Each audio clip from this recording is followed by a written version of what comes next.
नमस्कार दोस्तों।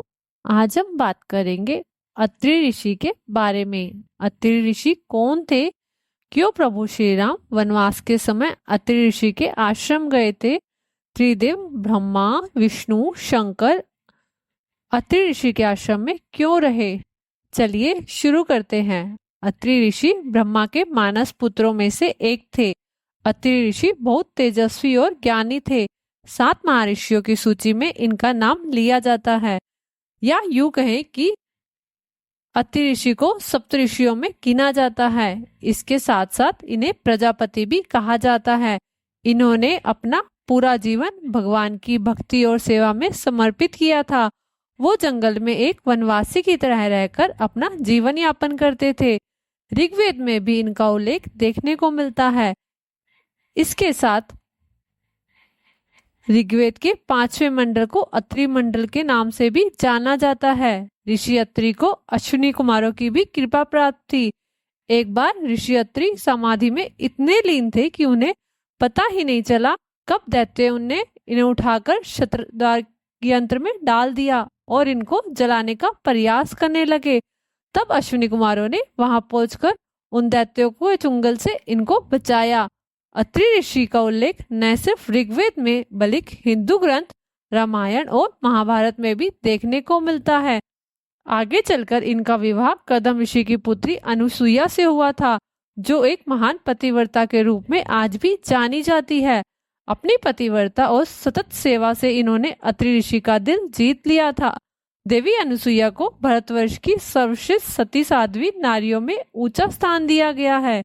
ऋषि अत्रि और अनुसुईया के पुत्र प्राप्ति की इच्छा से ऋक्ष पर्वत पर जाकर ब्रह्मा, विष्णु, महेश को प्रसन्न करने के लिए घोर तप किया था, जिससे देवों ने सोम, दैत्यायन और दुर्वासा के नाम से इनके घर में जन्म लिया और इनके पुत्र बने।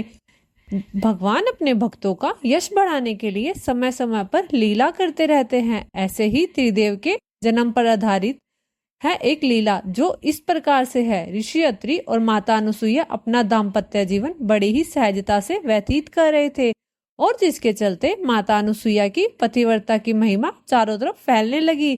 इनका जीवन निर्वाह देखकर देवता भी प्रसन्न होते थे, परंतु देवी लक्ष्मी, देवी सरस्वती और देवी पार्वती अनुसुईया से अनजान थी।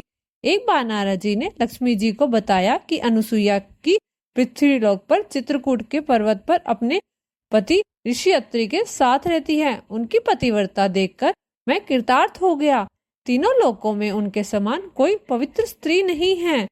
देवी लक्ष्मी को यह सुनकर खुशी नहीं हुई और नारद जी से बोली कि वो मुझसे ज्यादा पतिव्रता है। नारद जी ने कहा, हाँ देवी, अनुसुईया की समान पतिव्रता तीनों लोकों में कोई भी नहीं है। यही बात नारद जी ने देवी सरस्वती, देवी पार्वती को भी बताई। तब तीनों देवियों ने मिलकर अनुसुईया की पतिव्रता की परीक्षा लेने के लिए अपने अपने पतियों को कहती हैं, जिससे विवश होकर त्रिदेव अपना रूप बदलकर मुनि वेश में ऋषि अत्रि के आश्रम जाते हैं और भिक्षा की मांग करते हैं। उस समय ऋषि अत्रि भी अपने आश्रम में नहीं थे, और जब अनुसुईया ने भिक्षा देनी चाही तो त्रिदेवों ने भिक्षा लेने से इनकार कर दिया। त्रिदेव जो अनुसुईया के पतिव्रता की परीक्षा लेने आए थे, उन्होंने कहा, हमारी एक शर्त है कि हमें अगर भिक्षा देनी है तो निर्वस्त्र होकर देनी होगी, जिससे अनुसुईया बहुत बड़े धर्म संकट में फंस जाती है। तब अनुसुईया जी ने ध्यान लगाकर देखा तो सारा भेद जान गई और बोली, मैं आपको निर्वस्त्र होकर भिक्षा दूंगी। अगर मेरी पतिव्रता सच्ची है और मैंने कभी किसी पर पुरुष का चिंतन नहीं किया हो तो आप तीनों 6-6 माह के बच्चे बन जाए। माता अनुसुईया के इतने कहते ही तीनों देव जो मुनि बनकर आए थे वो 6-6 महीने के शिशु बन गए, और माता अनुसुईया ने तब उन्हें स्तनपान करवाया और उन्हें पालने में खेलने के लिए डाल दिया। अनुसुईया के प्रेम को देखकर त्रिदेव उनके साथ रहने लगे, और कुछ समय बीत जाने के बाद जब तीनों देवियों ने देखा कि हमारे पति तो वापस ही नहीं आए हैं, तो वो चिंतित हो गई और अपने पतियों को ढूंढते हुए अत्रि मुनि के आश्रम आती हैं और देखती हैं कि हमारे पति आश्रम में बालक बनकर खेल रहे हैं।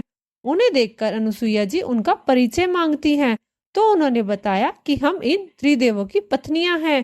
और माता अनुसुईया से अपनी भूल के लिए क्षमा मांगती हैं। हे माता, हमारे पतियों को लौटा दे। तब देवी अनुसुईया ने तीनों देवों को मुक्त कर दिया और वो वापिस अपने स्वरूप में आ गए। और ऋषि अत्रि और अनुसुईया को वरदान देते हैं कि हम आपके घर पुत्र रूप में जन्म लेंगे। इस तरह है त्रिदेवों के अंश के रूप में विष्णु जी दत्तात्रेय, शिव जी दुर्वासा और ब्रह्मा जी सोम बनकर जन्म लिया।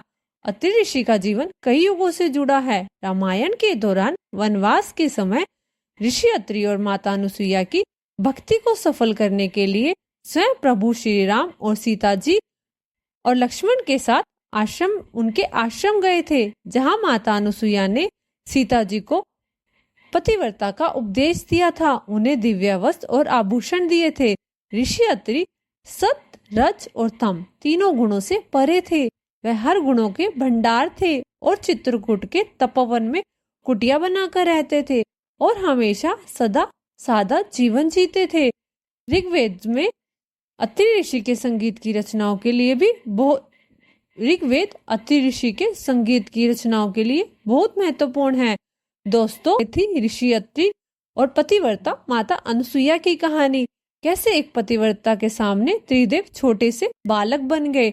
दोस्तों, वीडियो अच्छी लगी तो वीडियो को लाइक और शेयर जरूर करें और कमेंट करना ना भूलें।